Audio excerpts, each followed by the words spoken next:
आज बीडमध्ये कृषी मंत्री धनंजय मुंडे यांच्या हस्ते जिल्हाधिकारी कार्यालयात मुख्य शासकीय ध्वजारोहण करण्यात आले।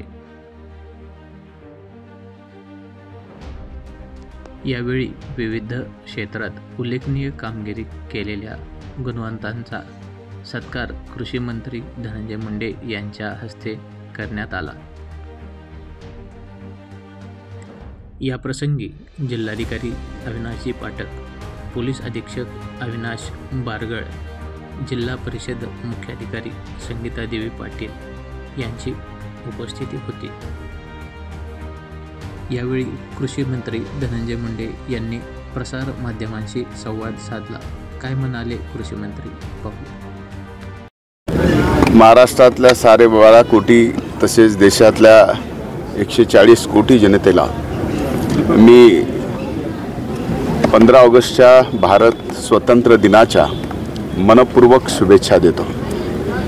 या भारताला स्वातंत्र्य मिळवून देण्यासाठी ज्यांनी ज्यांनी आपल्या जीवनाची आहुती दिली त्या सर्वांना मी मनापासून या ठिकाणी अभिवादन करतो। या भारताची सीमा संरक्षित राहावी यासाठी ज्या शहीदांनी आपलं जीवाचं बलिदान दिलं त्या सर्व शहीदांना सुद्धा मी विनम्रपणाने या ठिकाणी अभिवादन करतो। आज या ठिकाणी ध्वजारोहण करत असताना मी सविस्तर बीड जिल्ह्याच्या एकूण विकासाच्या संदर्भात आणि महाराष्ट्राच्या महायुती सरकारच्या विविध योजनेच्या संदर्भात आपल्या सर्वांच्या समोर स्पष्ट शब्दामध्ये या ठिकाणी विविध योजना, त्याचे लाभार्थी आणि जे लाभार्थी आहेत त्यांना काही अडचणी येत असतील तर त्या अडचणी सोडवण्याच्या बाबतीत सुद्धा माझ्या बोलण्यातून उहापोह या ठिकाणी झालेला आहे। माझं निवेदन या ठिकाणी संपलेलं आहे। आजच्या स्वातंत्र्य दिनाच्या निमित्तानं लोकशाहीचा चौथा स्तंभ म्हणून ज्यांच्याकडे आपण पाहतो त्या माझ्या या माध्यमाच्या प्रतिनिधींना सुद्धा स्वातंत्र्य दिनाच्या मी मनपूर्वक शुभेच्छा देतो। आपण कसं पाहताय तेच मला पाहिजे आहे।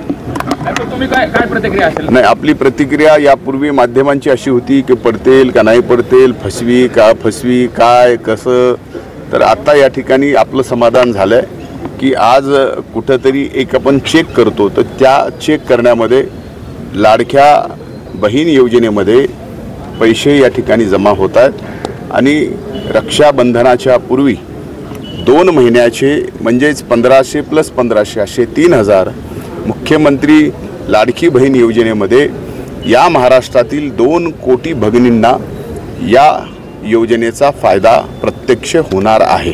लाडक्या बहिणींनी हे पैसे तात्काळ काढून घ्यावेत, अन्यथा भाजपचे लोक हे पैसे परत घेतील असा आरोप सुप्रिया सुळेंनी केला। सरकार एक लक्षात घ्या की कुणी काय बोलावं, मला काही या बाबतीत बोलायचं नाही, पण एखादी योजना ज्यावेळेस सरकारची असते, सरकार आलं गेलं तरी ती योजना मात्र कायम राहते। लाडक्या बहीण योजनेने एवढं का विरोधकांचं पोटसूळ उठावं हे मला काय आणखीन कळालं नाही। खरं तर या लाडक्या बहीण योजनेमध्ये जर 2 कोटी महिलांना 1500 रुपये महिन्याला मिळत असतील तर कितीही मोठा कठोर विरोधक जरी असला तरी त्यांनी येऊन या योजनेचं स्वागत करणं माझ्यासारख्या सकारात्मक राजकारण करणाऱ्याला वाटतं।